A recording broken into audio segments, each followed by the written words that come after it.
Aujourd'hui je vais vous parler du film Heat que j'ai vu récemment. Le film raconte l'histoire de ce grand criminel Neil McCauley qui prépare un dernier grand casse avant de prendre sa retraite. Et pendant ce temps en fait il y a le lieutenant Vincent Hanna qui tente de le retrouver tout en faisant face au chaos de sa propre vie, notamment l'infidélité de sa femme et la santé mentale de sa fille. Et pendant ce jeu de chat et à la souris, il y a McCauley et Hanna qui se découvrent un respect mutuel même s'ils essaient de contrecarrer leurs plans respectifs. Donc j'ai beaucoup aimé ce film, il y avait de l'action, puis Al Pacino et Robert De Niro ils sont extraordinaire dans ce film. Val Kilmer il est bon aussi. Dans ce film il y a une vraie réflexion sur la vie criminelle. Qu'est-ce que c'est d'être un criminel? C'est quoi leur vie?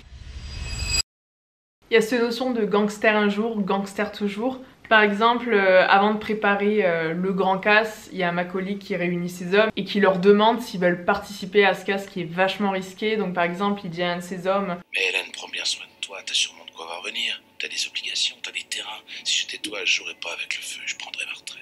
Le mec il réfléchit même pas 2 secondes qu'il est là. Et pour moi, c'est l'action qui compte le plus. Ce qu'on voit que pour ces mecs là, quand t'es un criminel, quand t'es un vrai criminel, c'est l'action avant tout. Il y a rien qui remplacera le sentiment qu'ils éprouvent quand ils font leur braquage, quand ils font leur truc de criminel quoi. Être criminel, c'est leur identité, c'est ce qui les fait vivre, etc.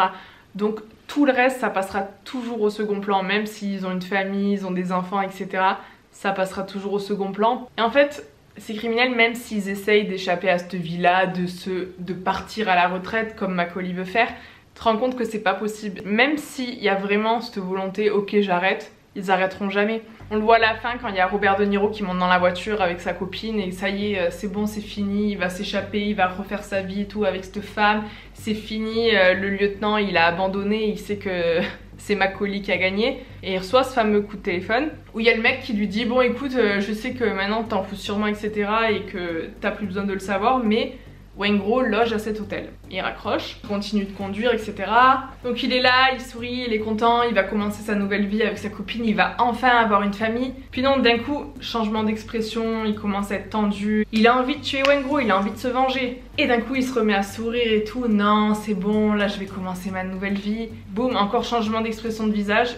Sauf que cette fois-ci, il se remet plus à sourire, il reste bloqué et il fait demi-tour. Et tu sais que là, il renonce à cette nouvelle vie. Il va retourner à l'hôtel pour tuer Waingro. Et à cause de ça, il va se faire choper, c'est ce qui va le conduire à sa perte. Alors qu'en soi, il avait tout pour lui. C'est bon, il s'était pas fait gauler, il pouvait commencer une nouvelle vie. Et non, ce sentiment, genre cette vie de gangster, etc. Non, c'était plus fort que tout. Il fallait qu'il retourne à l'hôtel et qu'il tue.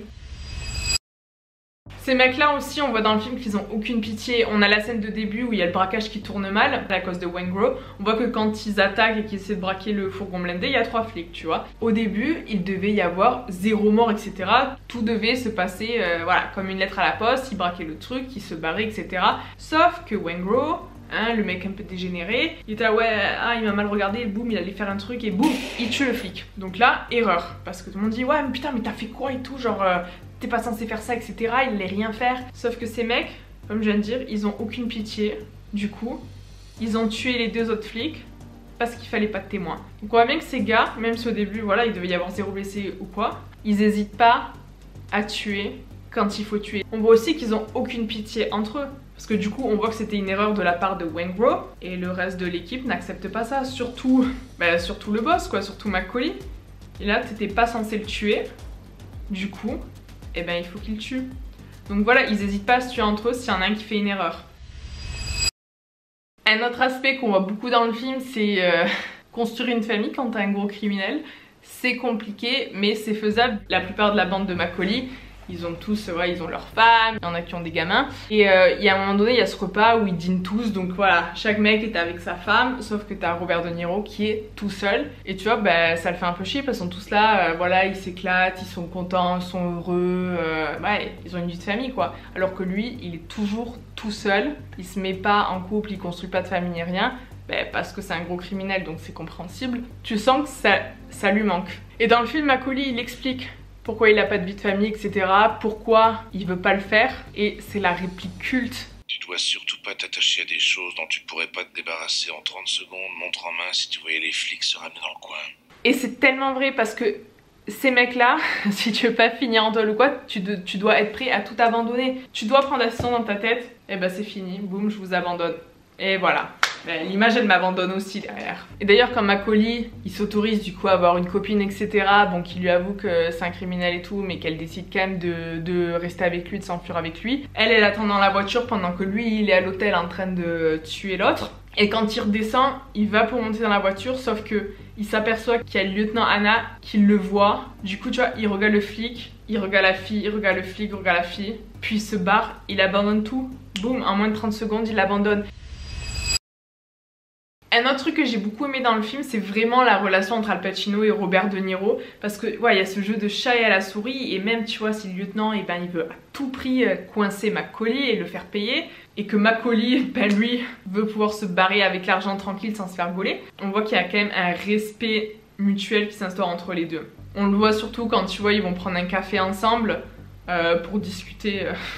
de la situation. Ils se respectent, tu vois, parce qu'ils se comprennent. Ils comprennent que leurs vies sont difficiles, hein, parce que la vie du flic, elle est autant compliquée que celle du criminel, parce qu'on voit que le lieutenant, ben lui, c'est compliqué aussi d'avoir une vie de famille quand tu fais ce boulot-là. Et aussi leur intelligence, parce que ce sont quand même deux gars très intelligents. Même s'ils se respectent, ils savent très bien qu'à la fin, il y en a un des deux qui va mourir. Et ce respect, tu vois, il grandit, il est là jusqu'à la fin. Et là, attention, spoiler, la scène de fin, quand le flic tue Macaulay. On dirait presque qu'il est triste et tu vois, il y a Macaulay qui lui tend la main comme ça, tu vois, alors qu'il est en train de mourir, il est là. Et le lieutenant vient lui tenir la main, tu vois, et tu vois, j'ai trouvé ça puissant. Bon, cette scène, j'ai trouvé triste parce que tu vois, c'est chiant qu'il meurt, quoi, Macaulay, mais voilà, c'est comme ça. Et ces criminels, ils savent qu'ils auront une vie courte.